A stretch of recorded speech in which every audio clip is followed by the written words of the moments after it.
somebody asked me the other day, does this mean these will be available over the counter? Heck no. These are going to be available through clinical oversight, through a doctor who knows what they're doing with a prescription. And as much of a libertarian as I am, and as much of a proponent of a free market as I am, I think when it comes down to injecting a medication, it's not safe unless you are sourcing it from somewhere that is trusted, that is doing the regulatory oversight, that is going through the steps and jumping through the hoops. And if it's not, then I don't trust it.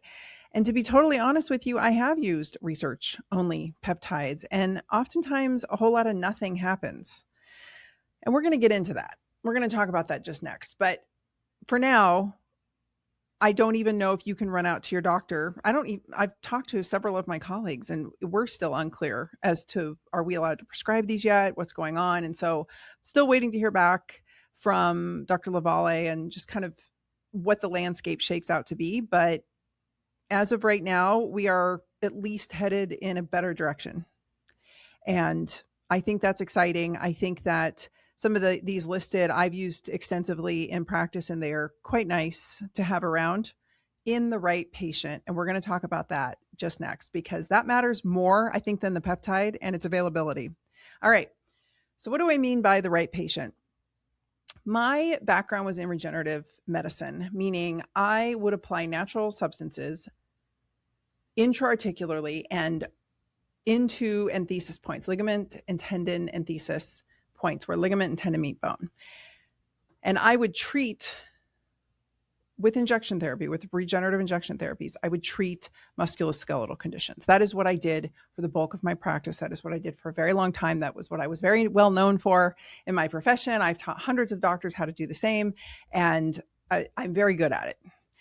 I'm a chiropractor too, and so I have the ability to palpate, and my musculoskeletal hand skills are, chiropractors, bar none, are the masters of that. And so that really helped my skill set, and it helped me get really good. And I very much came up with my own technique, and I taught it to a lot of doctors. And under my naturopathic license, I was legal to do that in the state of Oregon, in the state of Arizona, and many other states.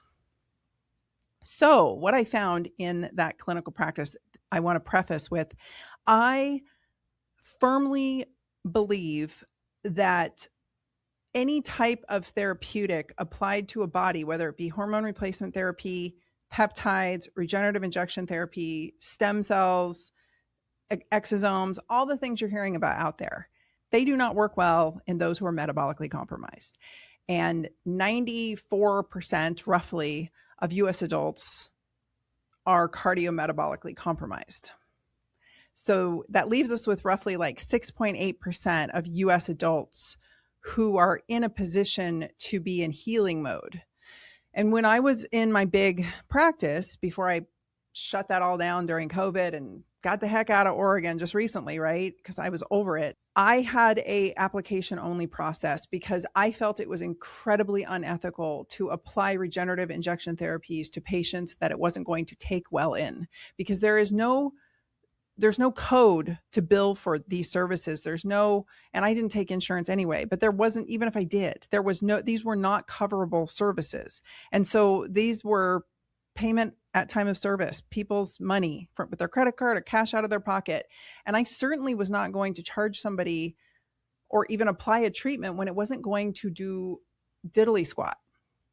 And I got called a lot of names by my profession, and I got accused of being elitist, and I got all kinds of jabs came at me. And I was going, there was just no version where I wasn't going to hold my ground on that. And so I had patients apply, and I'll tell you who I took. I took people who were already strength training, because it wasn't, I want to start strength training and then we'll get to work. It doesn't work that way. These therapies did not land well, take well. These patients did not respond well unless they were already actively, decently in good shape. They had to be decently healthy. They had to be in good healing mode.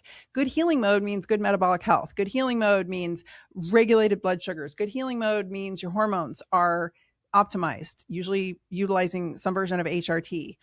Good healing mode means when you cut your finger, you heal up really fast. Your fingernails grow and they're thick, not like fungus thick, because sometimes you get thickening with disease processes. I'm talking healthy. I'm talking vital. Their hair wasn't snapping off and falling out. These were healthy, vital, vibrant people. That's who I took. That's who these therapies landed well in. And I don't care how many names people wanted to call me or still want to call me about it. It is incredibly unethical for the vast majority of regenerative medicine doctors that I see out there, taking anybody who walks in the door, taking their money and applying these treatments, knowing it's not going to take very well. Now, to their defense, some might just be bleeding hearts and say, well, we got to try. No, trust me, like truth here. I've been at this a long time. And before I had a medical license to apply these therapeutics, I was working with a doctor who had been doing this for decades. And he was also adamant that they be in really good health condition before he would treat them. It was just a complete lost leader otherwise. Patients who were not in good metabolic health, were not in good overall immune status, were not optimized, either would not get any response or they would flare, worse yet. And that was terrible. I mean, you take someone who has a frozen shoulder and they are a hot mess of inflammation and they are a hot mess of metabolic health, and you pull out their blood and you concentrate it down to get those platelets out in something like platelet-rich plasma. You've probably heard of that. PRP, PRF, there's all different versions now.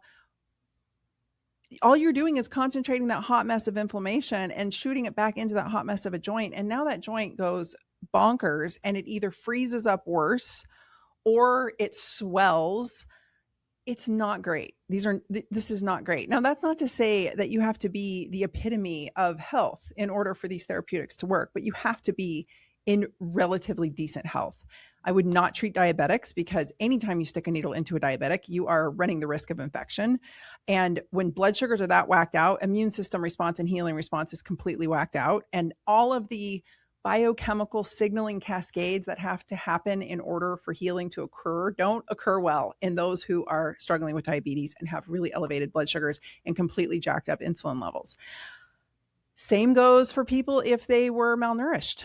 If I wouldn't treat vegans, no shade on vegans, but I could not get them better. I wouldn't treat athletes that were doing chronic cardio like marathon runners. They just didn't heal. They had to come back over and over and over again.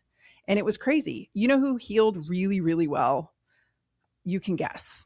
Young men with good testosterone levels, fit women with healthy, optimized hormones. And by the way, it's very difficult to get a woman's hormones optimized, especially in middle age, if she is not metabolically sound. And it is impossible to be metabolically sound if you are not lifting with progressive overload to near failure multiple times a week and building muscle. That's the only way to build muscle, by the way. There's no argument here. I'll go off on a tangent on that later. I'll come back to that. The bottom line is that all the rules same rules apply when it comes to peptide therapy. And I know this is going to piss off so many people. And I know so many people are going to just like spam out in my comments right now and go sideways. And I know a lot of doctors are going to be mad. And I know a lot of people are going to be mad. But I'm telling you, God's honest truth. On my mentor's grave, I am promising you that these peptides do not land worth a damn unless you were already optimized. So what does that mean? That means these peptides are reserved for the 6.8% of US adults who are healthy and metabolically sound. And the rest of them are just being used because doctors either are new to this and excited, or my guess, it's a massive cash cow.